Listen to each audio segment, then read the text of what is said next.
Hello everyone. Today's topic is the doctrine of no self, Anatmavad. So first of all, general view about soul or self.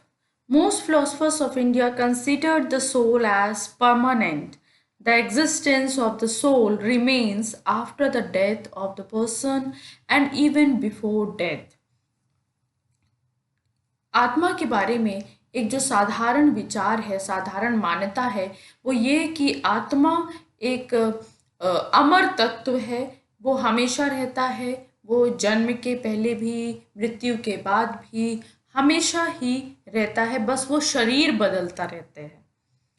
It enters from one body to another after that. Thus, the existence of the soul keeps the idea of rebirth alive.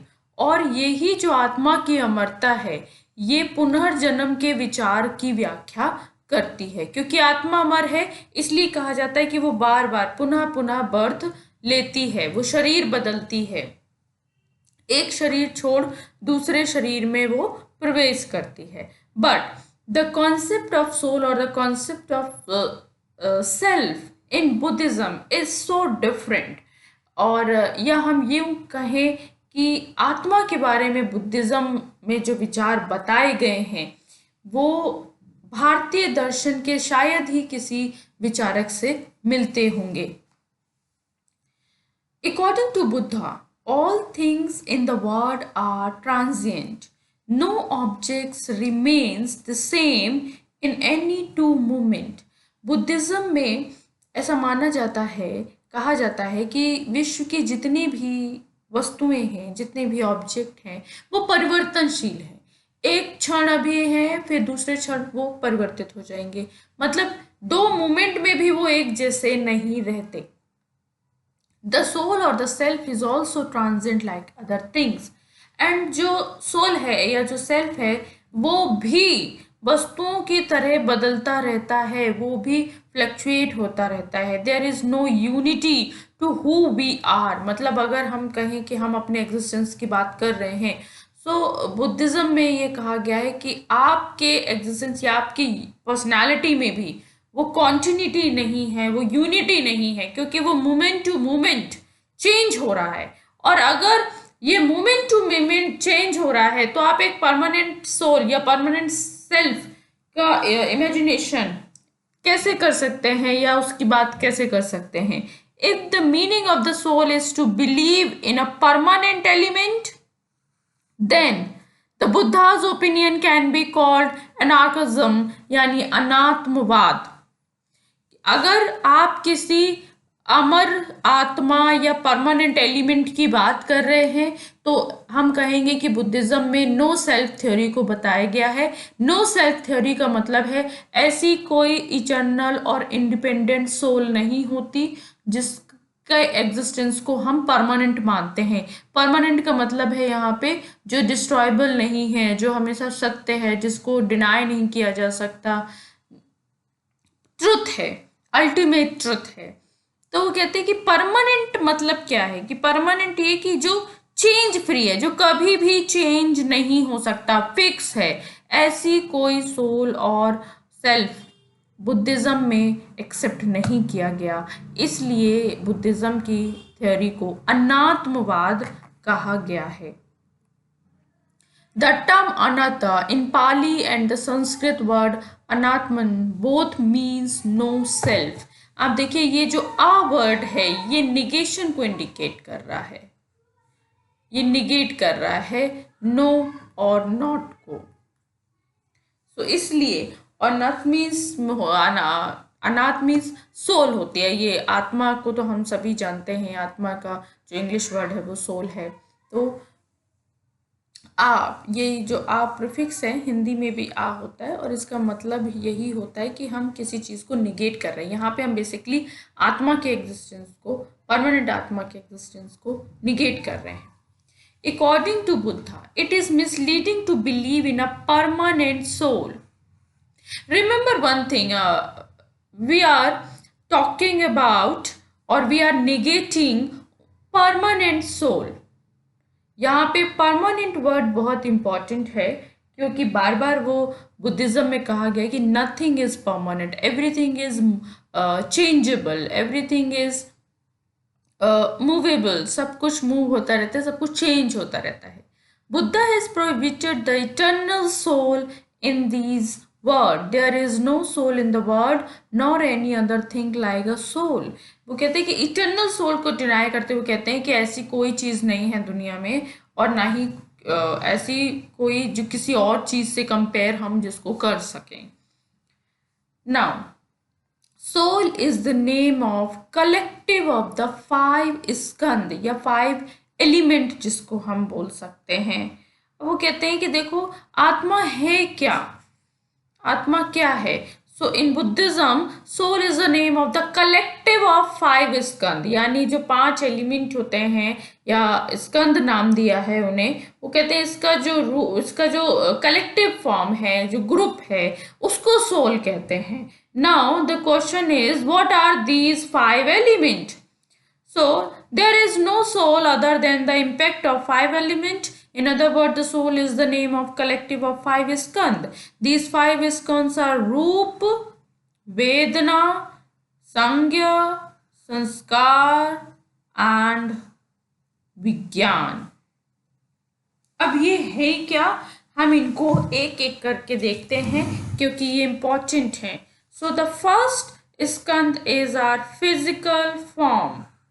रूप, रूप जिसको कहा है, जैसे हम ऐसे हिंदी में भी बोलते हैं रूप रंग. इसका मतलब होता है आपका फिजिकल स्ट्रक्चर या फिजिकल पर्सनालिटी जो है वो कैसी है, ये हो गया रूप. इसके बाद है वेदना. द सेकेंड स्कंद is made up of our feelings. वेदना ये मेंटल एंड फिजिकल दोनों हो सकती हैं. And 5 senses also, seeing, hearing, tasting, touching and smelling, ये भी वेदना के ही वेदना में ही इंक्लूड हो जाता है. थर्ड स्कंद क्या है, थर्ड है संज्ञा. मीन्स होता है परसेप्शन, कंसेप्चुलाइजेशन, कॉग्निशन, यानी आपको जो एक्सपीरियंस हो रहा है, आप जो मेंटली कंसेप्चुलाइज कर रहे हैं, कोई चीज़ ऐसी दिख रही है, आप उसके फॉर्म को देख पा रहे हैं, आप उसके बारे में एक्सपीरियंस कर पा रहे हैं, ये थर्ड है. फोर्थ है संस्कार, is related to mental formation such as habits and predispositions. जैसे हम कहते हैं ना किसी के संस्कार कैसे हैं, हम नॉर्मल लैंग्वेज में भी संस्कार वर्ड यूज़ करते हैं कि मतलब वो क्या सोचता है, वो कैसे काम करता है, ये मेंटल फॉर्मेशन क्या है, उसके संस्कार क्या हैं उसके. तो ये कुछ आप उस वर्ड से रिलेट कर सकते हैं इस स्कंद को. And the fifth skand is very important, that is विज्ञान यानी कॉन्शियसनेस. इसको विज्ञान कहा है, कॉन्शियसनेस और sensitivity to an object but without conceptualization. It merely confirms the presence of object. यहाँ पे जो कॉन्शियसनेस है वो कोई सोल नहीं है. यहाँ पे कॉन्शियसनेस सिर्फ और सिर्फ ये अवेयरनेस की तरह काम कर रही है कि ये आपको बता देती है आपके ऑब्जेक्ट जिससे आप कांटेक्ट कर रहे हैं, आपकी सेंस जिससे कांटेक्ट कर रही है, माइंड जिससे कांटेक्ट कर रहा है, ये सिर्फ उस ऑब्जेक्ट के बारे में आपको बताती है, अवेयर करती है. So it arises when objects come into contact with sense. This is very very important. So don't confuse between soul and consciousness. In Buddhism, consciousness is not soul. Consciousness is just awareness about objects.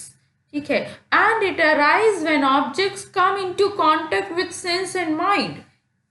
ये तब arise होती है. So consciousness is not a self.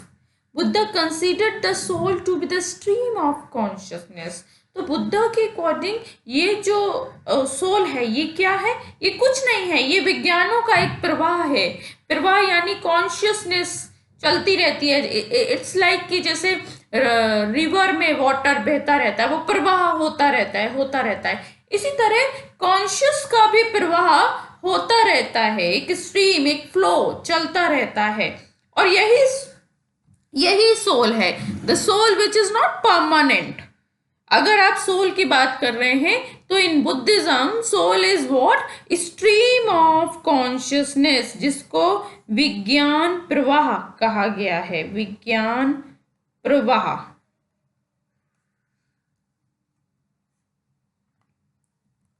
Just as the drops of water in the river are constantly changing, yet there is unity in it. Similarly, in the consciousness of soul constantly changing, there is still unity. जैसे कि नदी का पानी बहता रहता है, वो change होता रहता है। कहते हैं ना, एक ही नदी में एक इंसान दोबारा नहीं नहा सकता। क्यों? क्योंकि उसने जिस पानी से नहाया था वो फ्लो हो गया, वो पानी चेंज होके दूसरा आ गया। लेकिन आप फिर भी देखते हैं कि नदी की बहने में हम कॉन्टिन्यूटी देखते हैं कि नदी कॉन्टिन्यूस बह रही है। उसी तरह कॉन्शियसनेस में भी चेंज होते रहते हैं, बट क्योंकि नदी के अगर हम कंपैरिजन में देखें तो कॉन्शियसनेस भी फ्लो होती रहती है, इसलिए उसमें भी यूनिटी दिखती है। The soul is also changeable due to the change in the skand. जैसे जैसे स्कंद में चेंज होता है, सोल में भी चेंज होता है। So it shows that the soul is changeable. It is not permanent.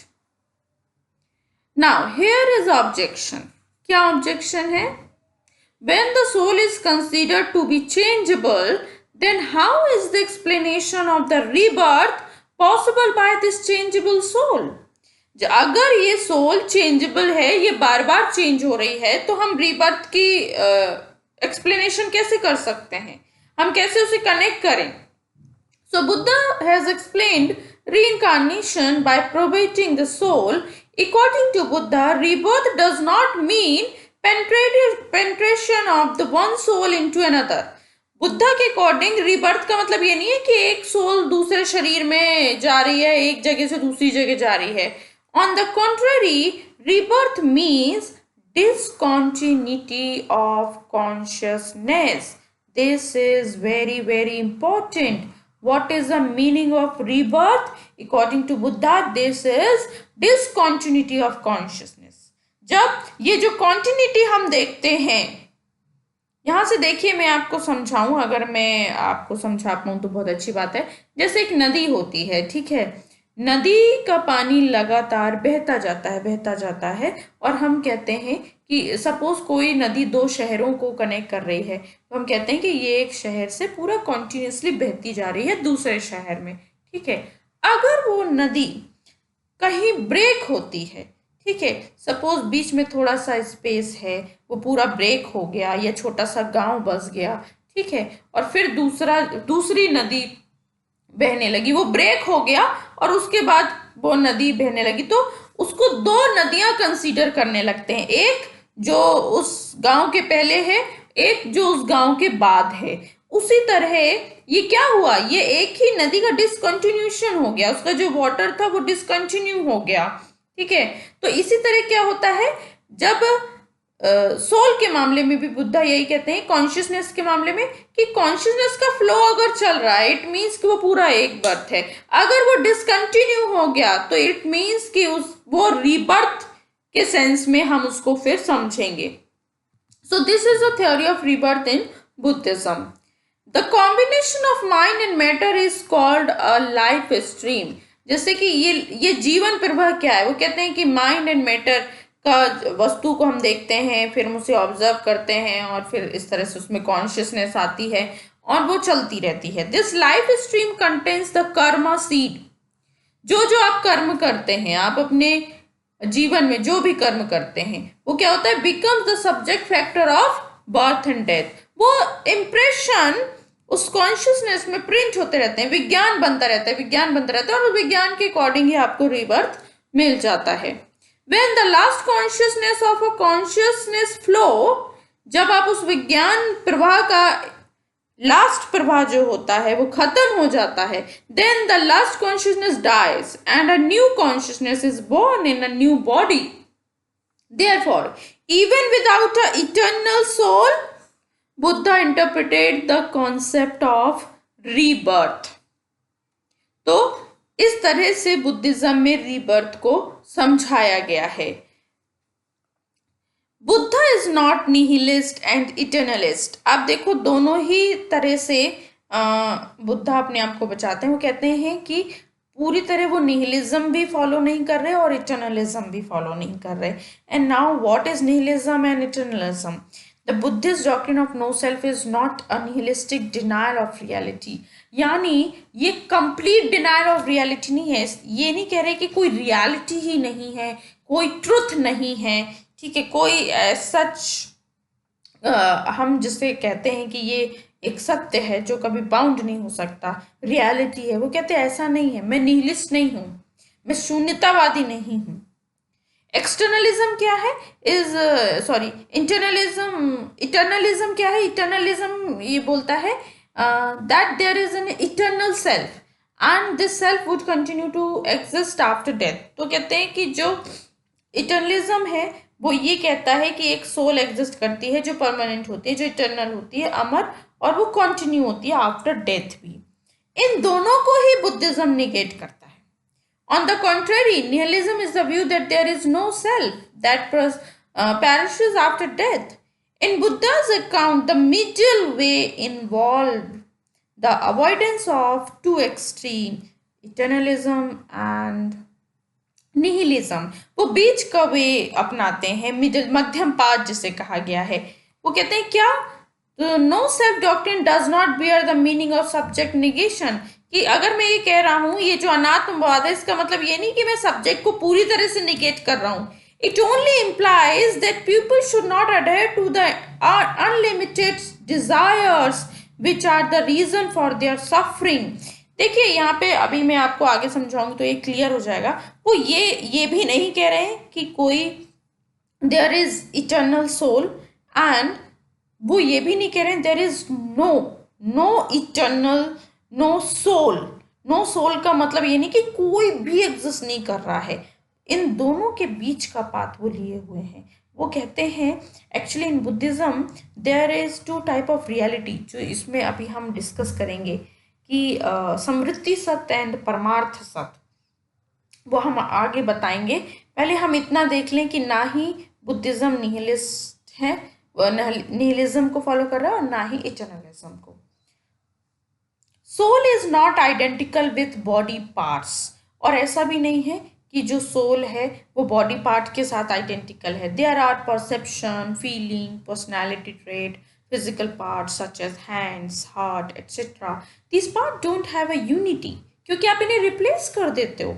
आप अपनी फीलिंग्स रिप्लेस कर देते हो, आपके परसेप्शन रिप्लेस हो जाते हैं या मॉडिफाई हो जाते हैं, आपकी पर्सनालिटी चेंज हो जाती है।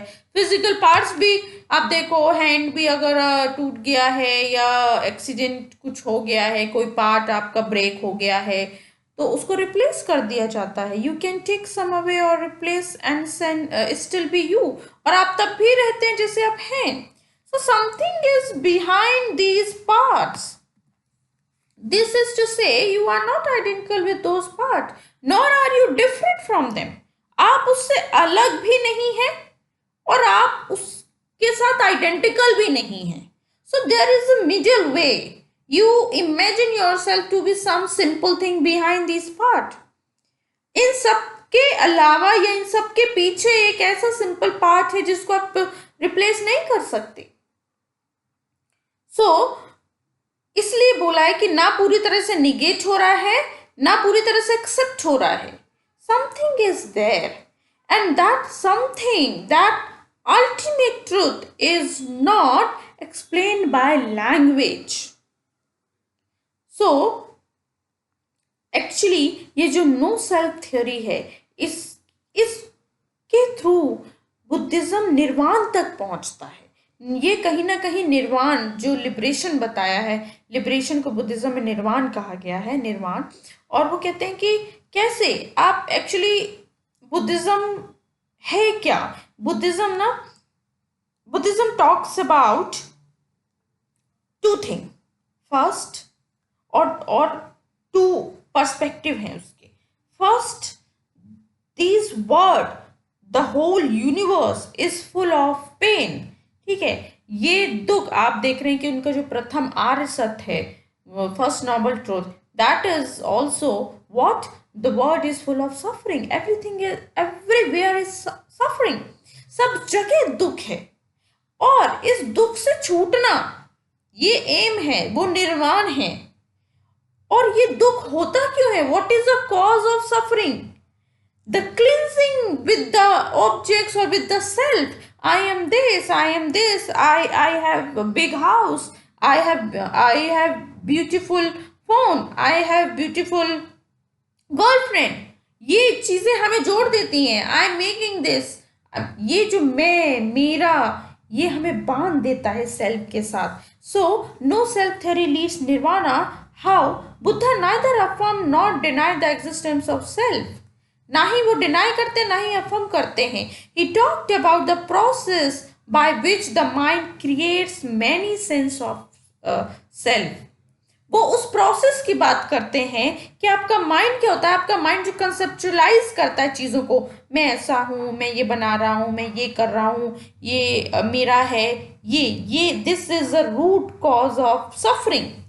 According to Buddha there is clinging in each sense of self. एक क्लिनजिंग है, एक अटैचमेंट है, and the clinging is the cause of suffering.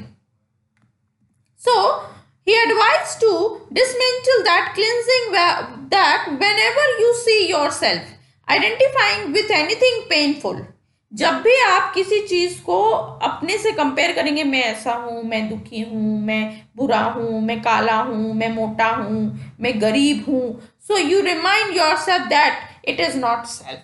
तो अपने आप को आप याद करो कि मैं तो कोई सेल्फ, मेरे अंदर ऐसा कुछ एग्जिस्ट कर ही नहीं कर रहा। नॉट वर्थ क्लिनजिंग, जो उससे क्लिनजिंग कर रहा हो, जो उससे जुड़ रहा हो, जो उससे अटैच हो रहा हो। जब आपके मन में ये थॉट रहेगा, ये रियलाइजेशन रहेगा, nothing is that which is worth for cleansing, कि आपको कुछ भी जो आपसे अटैच हो रहा हो ऐसा कुछ है ही नहीं। So living self attachment would bring humans being to happiness and eradicate the suffering. तो आप जब ये जो सेल्फ अटैचमेंट है आपका बॉडी के साथ, ये जो सेल्फ के कॉन्सेप्ट के साथ कि I am this is the cause of suffering, जब ये आप छोड़ दोगे तो डेफिनेटली आपकी सफरिंग चली जाएगी और आप हैप्पीनेस को गेन करोगे, अल्टीमेट हैप्पीनेस को, and that is the nirvana, the state of nirvana. So the belief that there is no self can actually get in the way of awaking. तो जब आपको ये realize होगा कि actually there is no self, तो आप क्या होंगे? आपकी एक अवेकिंग स्टेट हो जाएगी, आप जागृत हो जाएंगे। आपकी जो नॉलेज है, आप जो अभी तक दुनिया में फंसे हैं, दैट इज समृद्धि सत्य, आप उससे उठ जाएंगे। When there is no self, there is no mind. The early Buddhism brought out the no self theory for practical purpose. Nirvana is merely a state that does not have the individual self as its aim. It is the state of selflessness. वो कहते हैं कि nirvana actually में state है क्या, कि जहाँ आपको सेल्फ का, अपने आप का एम्बॉडीमेंट ना रहे कि मैं ये, मैं वो, ये जो कॉन्सेप्ट है ये हम समृद्धि सत्य में समझ सकते हैं, लेकिन व्हाट इज अल्टीमेट ट्रूथ, परमार्थ सत्य क्या है? In this context we will talk about two satya, samriddhi satya and paramarth satya. Early Buddhism also distinguished the difference between samriddhi satya and paramarth satya.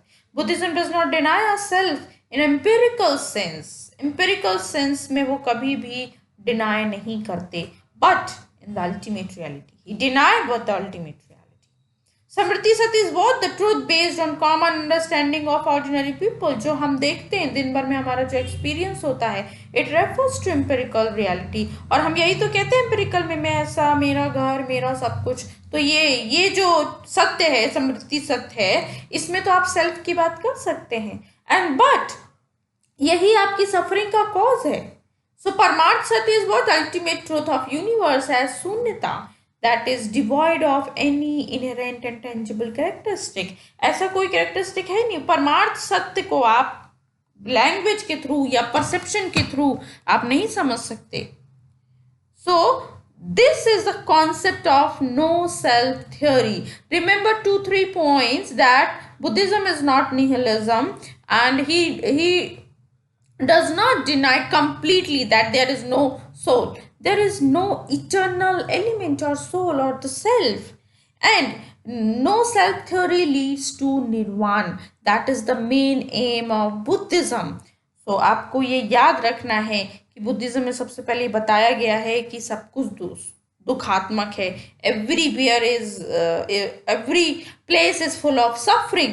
और आपको उससे छूटने के लिए निर्वाण की तरफ बढ़ना है. और नो सोल थ्योरी एक उस पर हेल्पफुल होती है. जब आप ये रियलाइज कर लेते हैं कि ऐसा कुछ है ही नहीं जो सेल्फ से क्लिनजिंग हो, सेल्फ से अटैच्ड हो, क्योंकि ऐसा कोई सेल्फ परमानेंट है ही नहीं, तो आप क्या करेंगे, आप अपने आप अपनी सफरिंग से डिटैच्ड होते जाएंगे, दूर होते जाएंगे. Thank you so